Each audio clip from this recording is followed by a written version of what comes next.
कुंज विहारी जय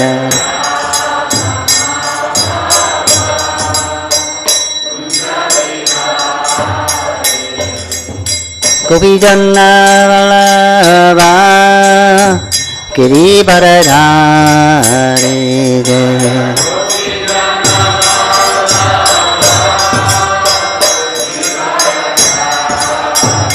जय गोपीजन वल्लभा गिरिवरधारी जय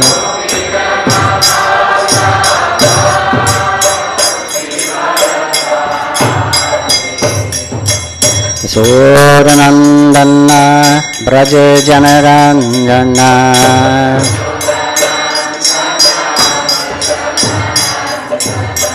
यशोदनंदन ब्रज जनरंजन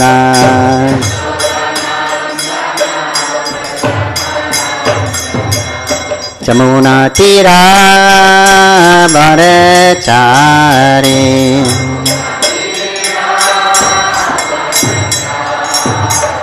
जमुना तीरा वरचारी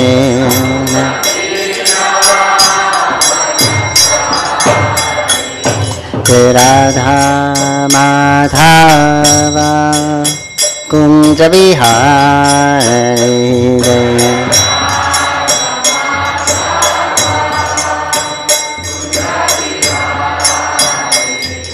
राधा माधव कुंज विहारी जय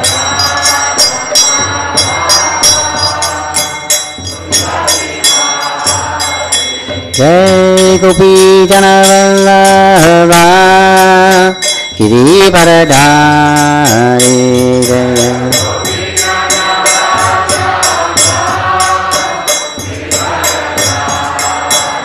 जय गोपीजन वल्लभा गिरिवरधारी जय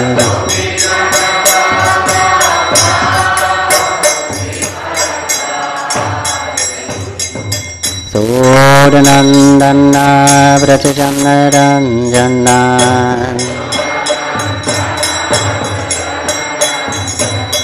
यशोदनंदन ब्रज जनरंजन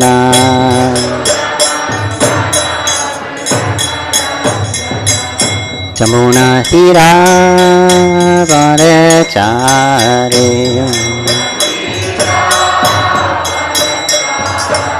जमुना तीरा वरचारी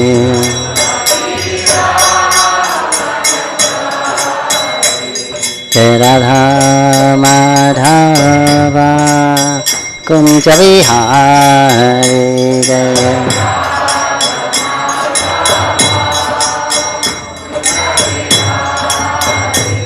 जय राधा माधव कुंज विहारी जय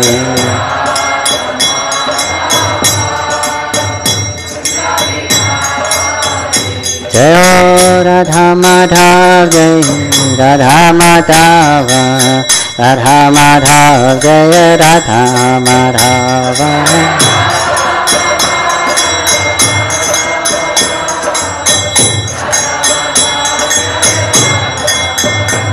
जय प्रभुपादा जय प्रभुपादा जय प्रभुपादा जय Prabhupada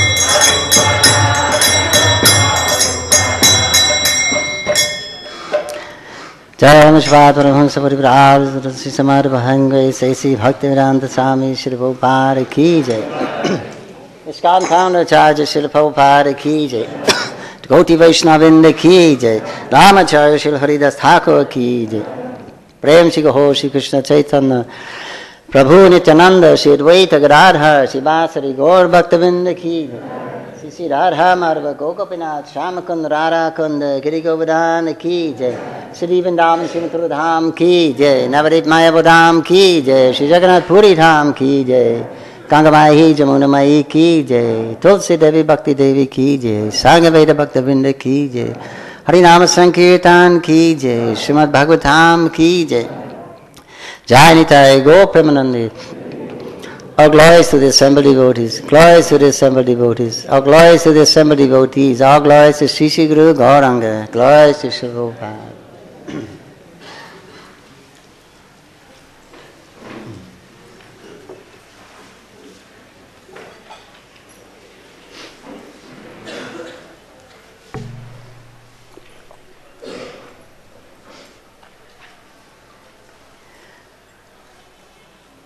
Hare Krishna. This morning we're reading from Srimad Bhagavatam, Canto 9, Chapter 8, entitled The Sons of Sagara Meet Lord Kapila Dev. Text 1 through 11. Om Namo Bhagavate Vasudevaya. Om Namo Bhagavate Vasudevaya. Om Namo Bhagavate Vasudevaya.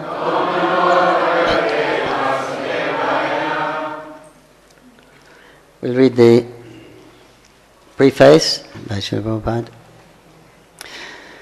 Chapter 8, the sons of Sagara meet Lord Kapila Dev. In this 8th chapter, the descendants of Rohita are described. In the dynasty of Rohita, there was a king named Sagara, whose history is described in relation to Kapila Dev and the destruction of the sons of Sagara. The son of Rohita was known as Harita, and the son of Harita was Champa, who constructed a township known as Champapuri. The son of Champa was Sudeva. The son of Sudeva was Vijaya. The son of Vijaya was Bharuka, and the son of Bharuka was Vrika. Bahuka, the son of Vrika, was greatly disturbed by his enemies, and therefore he left home with his wife and went to the forest. When he died there, his wife wanted to accept the principle of sati, dying with her husband. But when she was about to die, a sage named Aurava found that she was pregnant and forbade her to do so. The co-wives of this wife, Bahuka, gave her poison with her food. But still her son was born with the poison. The son was therefore named Sagara. Sa means with and Gara means poison. Following the instructions of the great sage Arova, King Sagara reformed many clans, including the Yavanas, Shakas, Hahayas and Babras. The king did not kill them, but reformed them. Then again, following the instructions of Aurava, King Sagara performed Ashwamedha sacrifices. But the horse needed for such a sacrifice was stolen by Indra, the king of heaven. King Sagara had 2 wives named Sumati and Kashini. While searching for the horses, the sons of Sumati extensively dug up the surface of the earth, and in this way dug a trench which later became known as the Sagara Ocean. In the course of this search, they came upon the great personality Kapila Dev and thought him to have stolen the horse. With this offensive understanding, they attacked him and were all burnt to ashes. Kashini, the second wife of King Sagara, had a son named Asamanjasa, whose son Angshuman later searched for the horse and delivered his uncles. Upon approaching Kapila Dev, Angshuman saw both the horse meant for sacrifice and a pile of ashes. Angshuman offered prayers to Kapila Dev, who was very pleased by his prayers, and returned the horse. After getting back the horse, however, Angshuman still stood before Kapila Dev, and Kapila Dev could understand that Angshuman was praying for the deliverance of his forefathers. Thus Kapila offered the instruction that they could be delivered by water from the Ganges. Anshuman then offered respectful obeisances to Kapila, circumambulated him and left that place with the horse for sacrifice. When King Sagara finished his yajna, he handed over the kingdom to Anshuman, and following the advice of Arova, attained salvation. Chapter summary.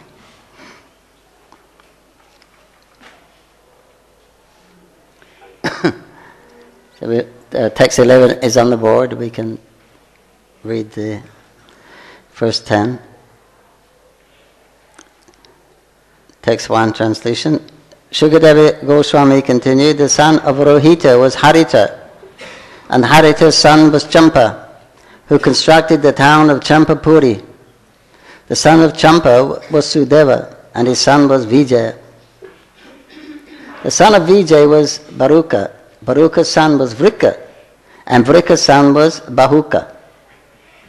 The enemies of King Bahuka took away all his possessions, and therefore the king entered the order of Vanapras and went to the forest with his wife.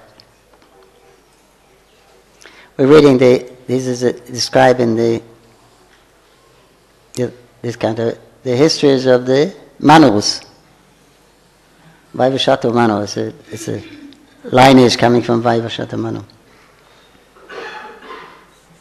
in which Lord Ramchandra appeared, and also here Kapila. Bahuka died when he was old, and one of his wives wanted to die with him, following the sati rite. At that time, however, Arova, Muni, knowing her to be pregnant, forbade her to do so. Knowing that she was pregnant, the co-wives of the wife of Bahuka conspired to give her poison with her food, but it did not act. Instead, the son was born along with the poison. Therefore, he became famous as Sagara, one who was born with poison. Sagara later became the emperor. The place known as Gangasagara was excavated by his sons.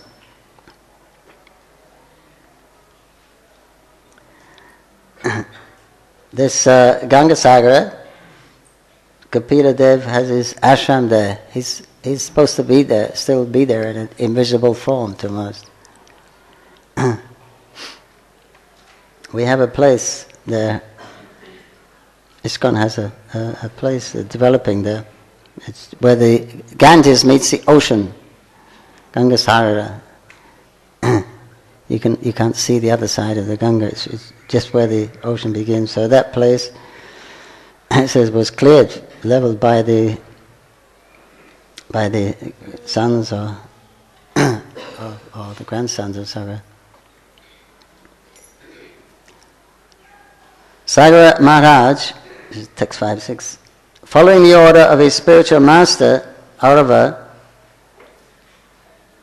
did not kill the uncivilized men like the Kalajanghas, Javanas, Shakas, Ahayas, Babras. Instead, some of them he made dress awkwardly. Some of them he shaved clean, but allowed to wear moustaches. Some of them he left wearing loose hair. Some he half-shaved. Some he left without underwear, and some without external garments. Thus, these different clans were made to dress differently, but King Sagara did not kill them. Text 7. Following the instructions of the great sage Arova, Sagara Maharaj performed Ashwamedha sacrifices and thus satisfied the Supreme Lord, who is the Supreme Controller, the Super Soul of all. Learned scholars, the Super Soul of all learned scholars, and the knower of all Vedic knowledge. The Supreme Personality of Godhead. But Indra, the King of Heaven, stole the horse meant to be offered at the sacrifice. King Sagara had two wives, Sumati and Kashini. The sons of Sumati were very proud of their prowess and influence. Following the order of their father, searched for the lost horse. While doing so, they dug into the earth very extensively. 6, 9, 10. Thereafter, in the northeast direction, they saw the horse near the ashram of Kapila Muni. Here is the man who has stolen the horse, he said. He is staying there with closed eyes. Certainly he is very sinful. Kill him, kill him. Shouting like this, the sons of Sagara, 60,000 altogether, raised their weapons. When they approached the sage opened his eyes. Text 11. We'll read the text.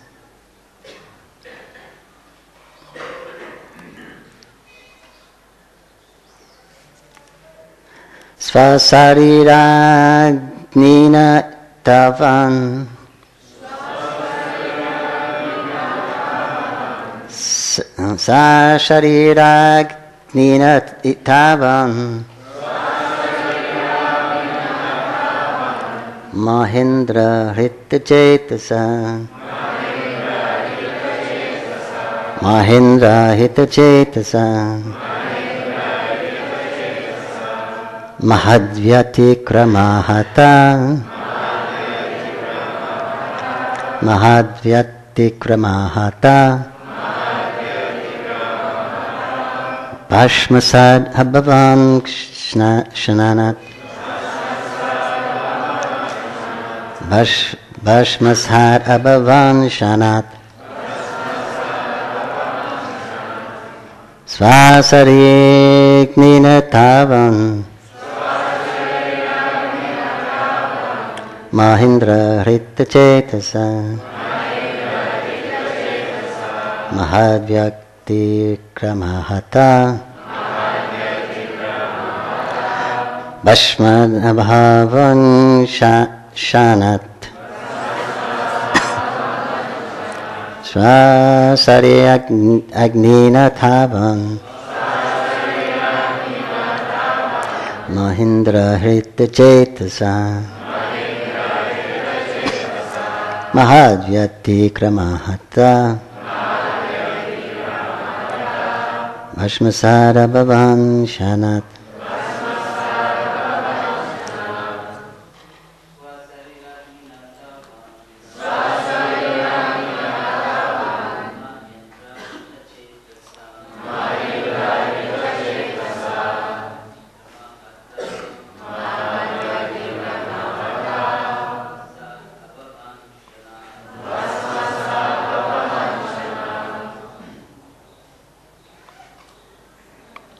Maharaji.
Sva Sharira Agnina. By the fire emanating from their own bodies. Tavat. Immediately. Mahindra. By the tricks of Indra, the king of heaven. Hritta Chetasa. Their consciousness having been taken away. Mahat. A great personality. Vyatikrama Hata. Defeated by the fault of insulting. Bhashmasat. Burned to ashes. bhavan became shanat immediately. Translation: by the influence of Indra, the king of heaven, the sons of Sagara had lost their intelligence and disrespected a great personality. Consequently, fire emanated from their own bodies and they were immediately burnt to ashes. Please repeat. By the influence of Indra, the king of heaven, the sons of Sagara had lost their intelligence and disrespected a great personality. Consequently, fire emanated from their own bodies and they were immediately burned to ashes. Purport by His Divine Grace A.C. Bhaktivedanta Swami Srila Prabhupada Ki Jai. The material body is a combination of earth, water, fire, air and ether. There is already fire within the body, and our practical experience is that the heat of this fire sometimes increases and sometimes decreases. The fire within the bodies of the sons of Sagara Maharaj became so much hotter that all of them burned to ashes. The fire's increased heat was due to their misbehavior towards a great personality. Such misbehavior is called Mahad Vyatikrama. They were killed by the fire of their own bodies because of insulting a great personality. And the purport.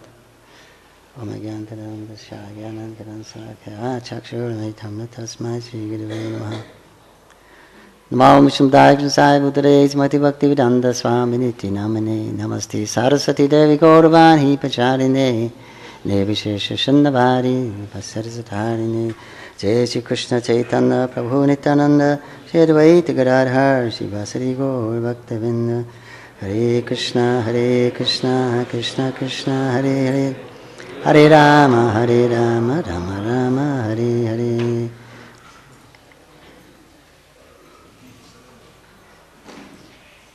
So, lesson here, don't insult great personalities.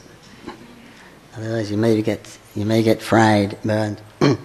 So this is actually a phenomenon that is known, that I forgot there's a word for it, something like self-combustion, something like that. There's a lot of histories that people actually, they find people that are burnt. You know, they're sitting in a chair and they're all burnt and the chair's hardly burnt, but their bodies have turned to ashes. And it's quite a lot of documentary. Of course, they're trying to explain it scientifically. It's an external cause that they've been drinking a lot of alcohol or something. But there are many cases. I forget the terminology. But we know that there is heat in the body. Fire is one of the elements that the body is made of, and it can be increased, I guess, by the Lord's desire. He can.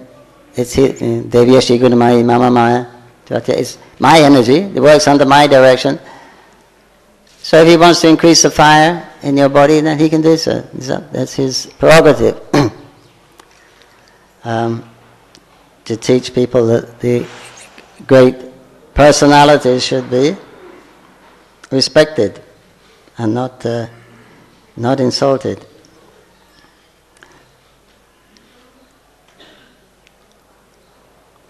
So the yogis, the people who practice yoga, Kundalini yoga, sometimes they find they get blisters on their backside, you know.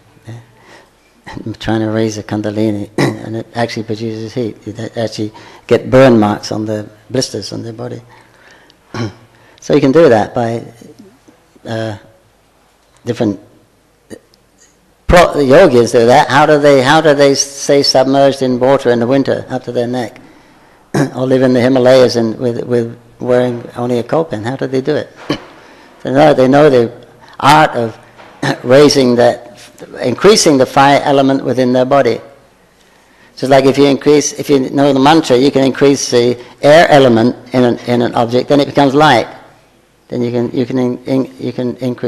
decrease the weight, then you can pick up something very heavy. The magicians, they do that. I mean, the mystic magicians, they show powers like this. By mantra, they can manipulate the elements and increase or decrease them. because we just like our bodies are made of predominantly water and earth, right? But in other bodies, in the higher planets, you see the Siddhaloka, etc., they're much finer. The bodies are much finer. They're more of less earth and water, right? And we know that when we actually leave the body, that the real gross ones, the earth, water, fire, sky, ether, they're left behind, and the mind and the intelligence, they take the soul. That subtle body takes the soul. It's very, very fine. It can go anywhere, pass through anything. So we accept these things as plausible, and because even when you can't understand it, we accept it anyway because it's scripture. Because I think the materialists, they try to explain it away scientifically by some external thing, but it's known that there is heat within the body. It says here, by the influence of the King Indra, when the sons of Sagar, there's 60,000, they saw Kapila sitting in meditation, and they saw the horse tied near his ashram. That was Indra's clever tricks, because they were chasing him to kill him. And so Indra tied the horse to the ashram of Kapila, the sage. Smart. So get out of trouble from 60,000 angry people. And just like Krishna, who was he running away from? And he went to Muchikunda's cave. Kalyavana. So Krishna did the same thing. He didn't want to kill that person because maybe he was a Yavana, right? So Krishna didn't want to. So he did the same thing. He ran into that cave. He knew he was there, and but that was an external reason that Kalivan got burnt to ashes by the angry glance of the king. So, but here it says that. So Indra, and then he bewildered them. Indra bewildered them into thinking that this is actually Indra. He's a master of this disguises. Also Indra. The demigods, they have a lot of mystic powers. So especially Indra. He has in the story of Prithu, when Prithu was performing a similar thing, 100 horse sacrifices. If you perform 100 or 101, you can get the position of Indra. So he's very nervous when people get up to 99. He gets very shaky. He's fearful. So even as a king of heaven, there's fear there. And so he did the similar thing with Prithu. He stole the horse. Then Prithu's son was going to kill him, and then he turned himself into a sannyasi, right, with a rod and a mendicant with a skull, and they couldn't kill him. This is a sannyasi.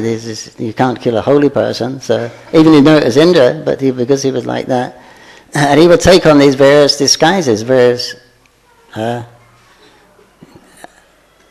disguises of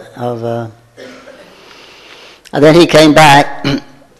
And I said, why didn't you kill him? I couldn't. He's a sannyasi. Prithu Maharaj got very angry. He picked up his bow. He was going to kill him. And then Lord Brahma, or Manu came. Manu or Brahma come. Don't kill him. He said, you only kill animals at sacrifices. Otherwise, it's not very auspicious. Don't kill Indra. He's a demigod. And even up there, there's this. They have their problems. They have their egos. They have their envy and all that. He said, but he's Indra after all. Should let him be. He's don't mind. Anyway, you're already transcendental. Prithu is a Shaktavesh. So you already have full understanding, full knowledge. You're transcendental. Why do you want to perform 100? Be satisfied with 90 and 99. So then he became pacified and happily embraced Indra. But it says in the Prabhu, it is saying that because of that. Indra's taken those disguises, different disguises and dresses, different mendicants, sannyasis, things like that, Brahma said, if you don't stop, he's going to keep doing this, and then people in general, in the material world, are going to use these examples. That Indra did this. He said, so you better not. He's done enough. The more you try to catch him, the more he's going to do, and this will give more fuel, more ideas for the conditioned souls. Oh, look, Indra did this, and usurp the position of sannyas, the sannyas vesh, the mendicant's vesh, because they're trusted, right? A sannyas can go anywhere. There's no bar for a sannyasi to go anywhere. So then, you're putting yourself in it's a position of great trust and respect, and you're putting yourself in a vulnerable position if a person is not actually pure, with pure intent. So then Prabhupada said, in Kali Yuga they take advantage of this, of that position, because that position comes with the facility, and then when there's opportunity, they misuse it. So Brahma, I think it was Brahma or Manu, he said, just be satisfied with 90. You don't need. You're already transcendental. So so here then, the sons of Saira thought this Indra, that's Indra in disguise. He's disguised himself as a sage. Kill him.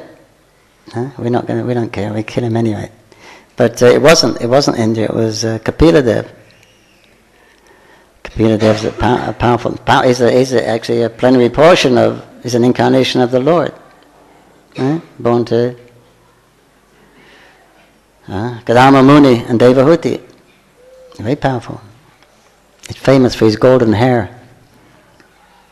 His color of his hair. And he's teaching the Sankhya philosophy, analytical study of everything, how to unpack the material world and get a good view of it in reality, what it is. Sankhya philosophy. So he was. So he appeared as the son of Kadama. He says he entered into the semen of Kadama and into the womb of Devahuti. But one shouldn't think that because the Lord, that place is the cause of the Lord's appearance. It's like the pillar is not the cause of Hiranyakashipu, but he's born from a pillar. He appeared from a pillar, but that's not the cause of Hiranyakashipu, the Lord. And the Varaha Dev appeared from the nostril of Lord Brahma, but that's not the nostril of Lord Brahma. Is not. So the Lord he can appear in any way he wants. So if he wants to appear through his devotees' bodies, he can do that also. So this is the powerful Kapila Muni who they're trying to kill. They're rushing at him to kill him. And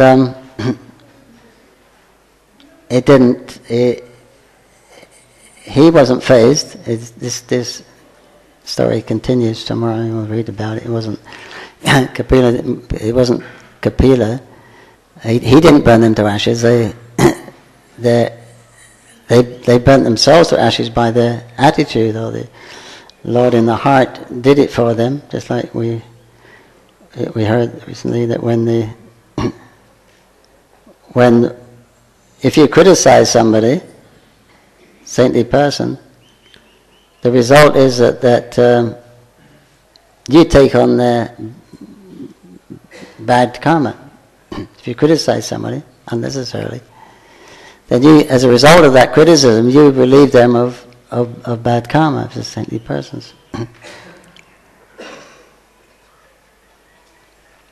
So, what if they were really angry, they were ready to kill him, and that just came back. Kapila Dev's not affected. It came back on them, and then they were burnt to ashes. Haribo finished 60,000 sons. Then who was it? Then another son went to search for them. He couldn't do it. Then who was it? Who eventually found them? Angshuman. He went to the Kapila Muni. He was the second generation. And he saw Kapila, he saw the horse, he saw Kapila, and he saw a big pile of ashes. And he realized what had happened. So he said, how come, he prayed to Kapila Dev. He had a very nice devotional attitude, and Kapila Dev was very pleased with him. So he said, here's your horse, you please take it. And but he was still standing there, so then he understood he was concerned about his uncles who had been burnt to ashes. So I asked them, how can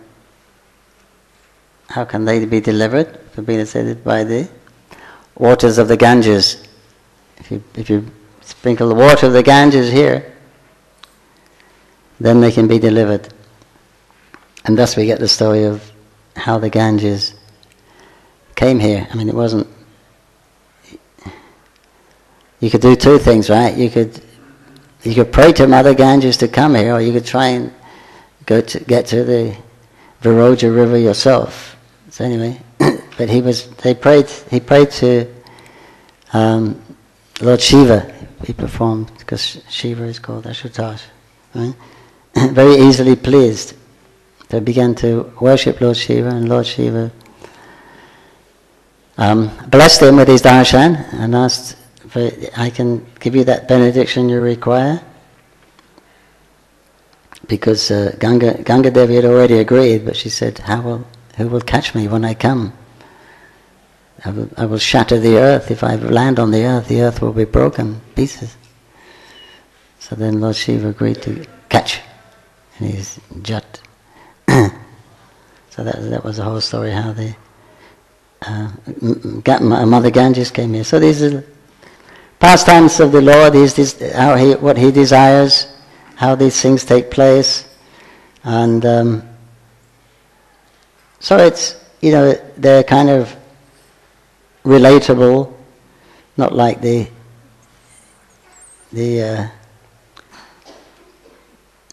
glance of the Lord. It's very mystical how the elements come into being, and the Mahatattva, but here we have actual descriptions that we can relate to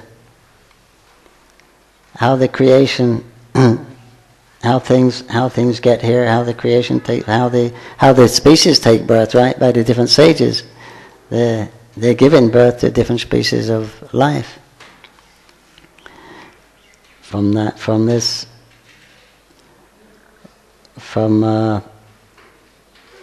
Kadama Muni, he had 7 daughters also before he had Kapila Dev.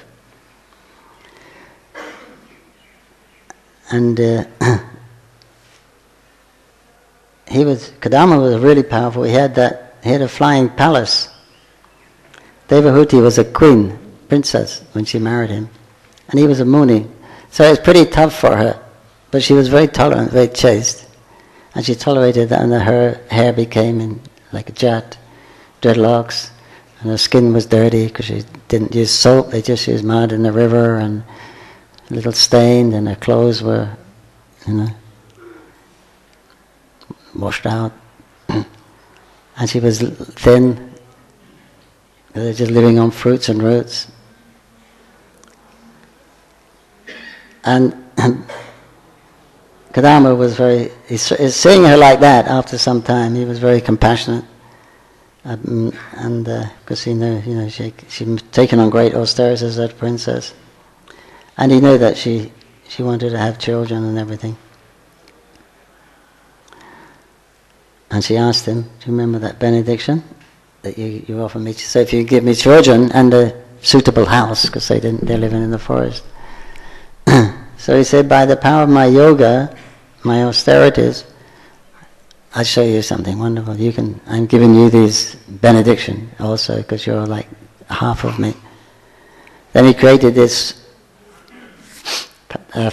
flying palace, this gorgeous palace. I mean, it's huge. He said it was multi-storied. It's not a new thing. The skyscrapers mentioned 7 stories high.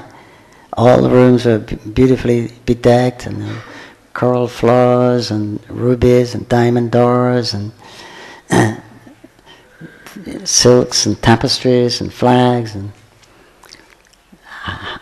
hundreds of 1,000 Gandharva maid servants she had, and there was, it wasn't just a building, it was parks and gardens, and this could move at the will by his mind. He would tell it where he wanted to go.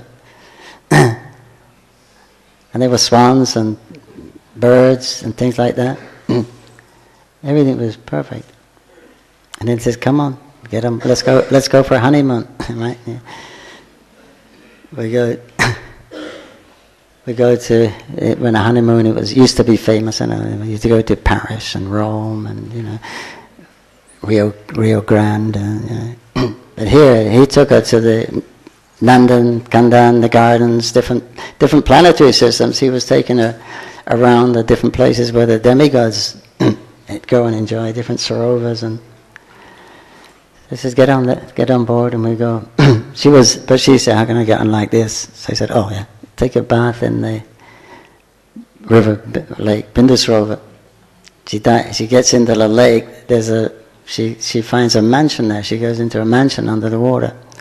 All these young girls, and they dress her up and give her lots of nice massage her and put all these different unguents and herbs on her and make it very beautiful again. Nice clothes, and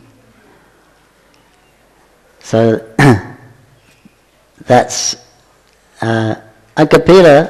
He was very pleased by the transcendental activities of Kadama Muni, and so he agreed to appear, because after the 7 daughters, they were all highly qualified, and they were given to the respective sages, or some of the 7 sages, the big sages, and from them then they started a progeny of the human beings. So the Lord said, "I'm very pleased with you, and I will appear as your son." So this way the Lord Kapila Dev appeared, and so he's famous for his instructions on the Sankhya, his transcendental instructions. What is this material world? Who are we? What is our situation? How we're attached, and how to see it for what it is and become free from that attachment, and on the positive side, to actually engage in service to the Supreme Personality of Godhead. And he gave these instructions to his mother, because when Kapila was going to, the husband was going to leave after that, but she desired a son, so then she got the Supreme Personality of Godhead as a son, and before he left, because he was going to leave also, she said, "Please give me some transcendental instructions." So he gave those instructions, which we have. They also compiled in a separate book from this Bhagavatam, the teachings of Lord Kapila Dev, very instructive.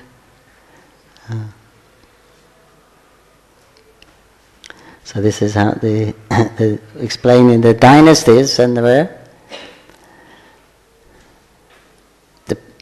asking why this happened in this dynasty. He's telling very briefly, why this happened. Then he go back and elaborate on the story. So he's elaborated on this Sagara. Already in other places also it's done, but he's elaborating on the appearance of Kapila, the appearance of Gangadevi. Later on, now coming up will be the appearance of Ramchandra in the same dynasty. So this is the Bhagavat Purana, is a historical record of events that took place that we can actually relate to and get guidance from, because they're full of instructions within these, as well as the actual history. They're full of spiritual instructions for us that we can utilize and purify our existence in the material world, and also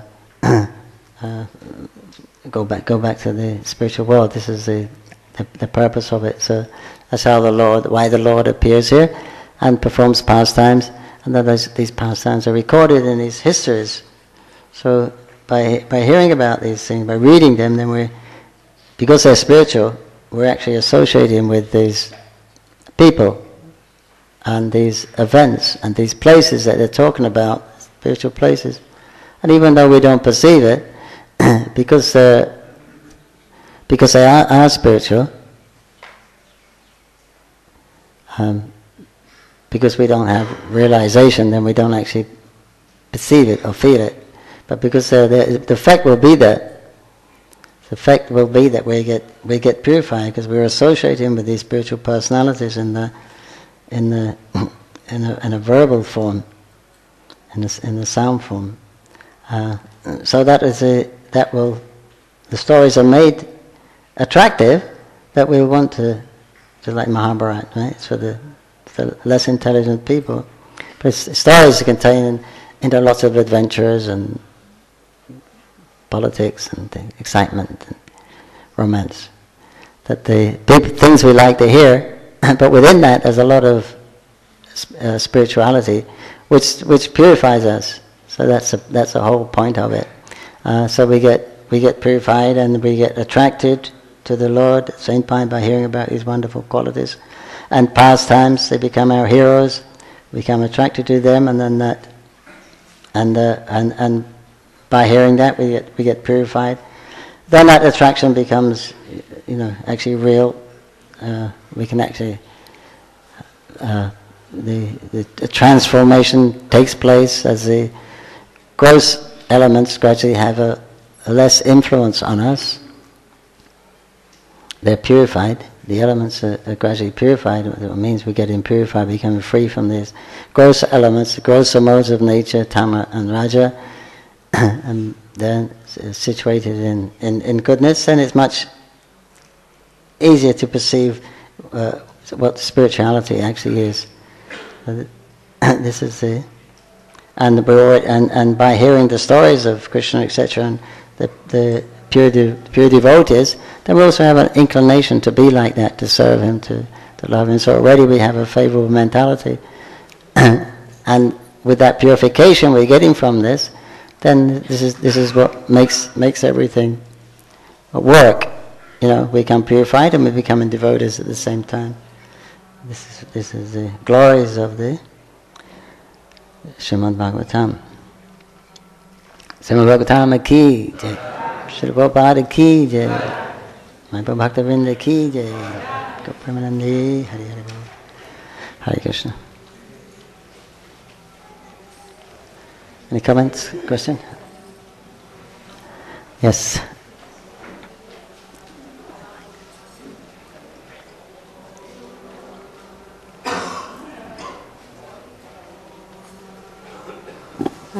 Hare Krishna. What is how to understand criticism? Does criticism means that we have to externally criticize, or even sometimes we try to discriminate according to shastras or that someone? Then if we are mentally criticizing, are we mentally criticizing then when we are discriminating between who is right or he is speaking right or not according to shastras? Well, are we still criticizing in our minds? Would that be affecting us? I'm not sure what you're saying. Even I'm trying to construct the question properly. When we're trying to discriminate according to shastras, then are we criticizing that devotee mentally, or? Not while you're trying to discriminate, but if you immediately come to a conclusion that they're wrong, then that's different. But while you're discriminating, then that's obviously not criticism. But if you come to the conclusion that they're wrong, then you have to be careful, because It may not be. We may be. We're also suffering from defects, right? Imperfect senses.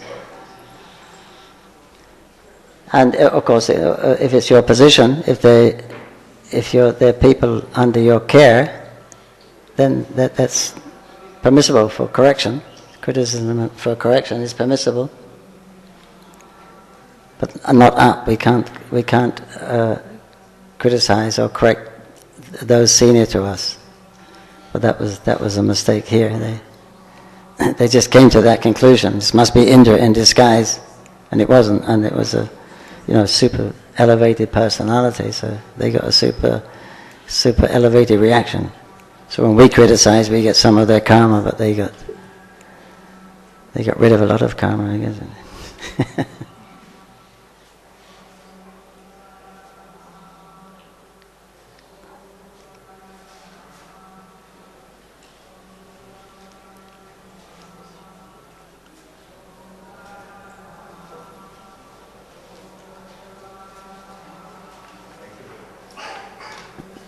Thank you, Prabhuji. It seems that Indra, what happened to Indra? Because Indra had a role to play in the entire incident.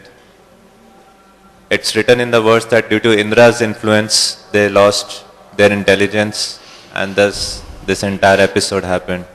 So, is Indra under the laws of nature, or is he accountable for his acts? Indra, no.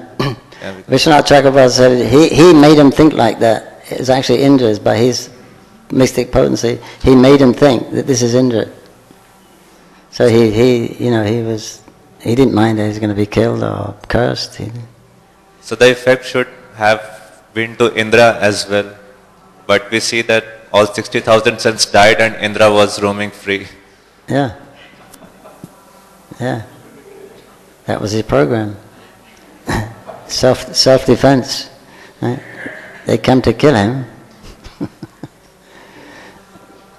He was a thief, but they were going to murder him. You can say it's self-defense. Even in Prithu Maharaj episode, Indra was allowed to escape free, and so is he accountable for his acts, or is he not?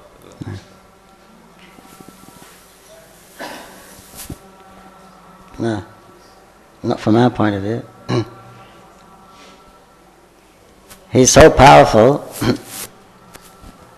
When he has got some karma. Obviously, he's in the material world, but he's so powerful that he transfers simple reactions, his own simple reaction. He can transfer it to other people.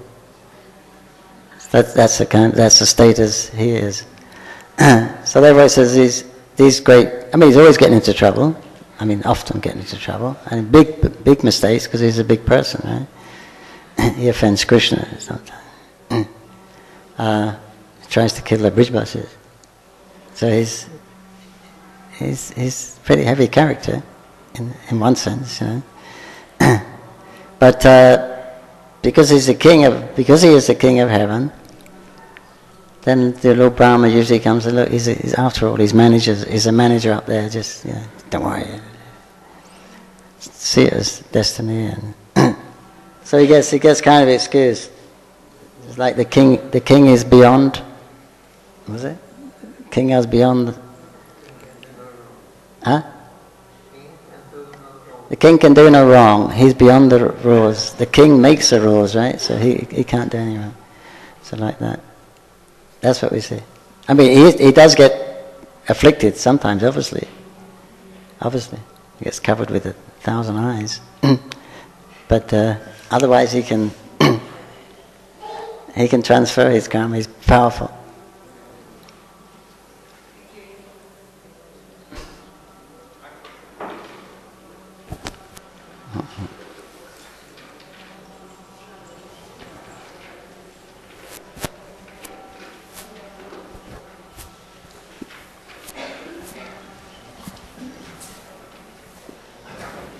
Prabhuji, Hare Krishna. I was listening to a lecture this morning by Gaur Govinda Swami about the strong boat of Sadhu Sangha.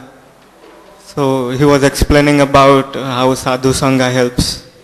how bhakti develops only in the association of sadhu, guru, Vaishnavas. So, as I was listening, I was coming to know about how many offenses one could make even after being in association, because so many things I couldn't know also. In one instance, he says that committing offenses in mind also affects, is an offense at the lotus feet of a Vaishnava. If we are thinking ill or if we misunderstand somebody, like Gadadhar Pandit was misunderstanding Pundarika Vidyanidhi, but then one devotee helped him to understand him better. So that association helped him in avoiding offenses to devotee.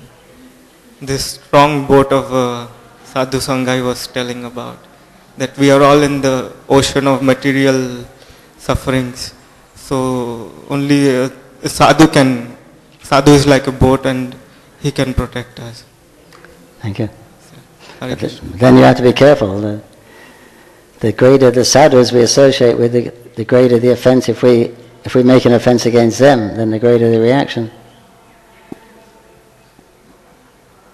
It's like in the West, they're sinful, but they're not apparatus, because there's no one to offend. There's no saints in the West practically. So aparad is worse than sin.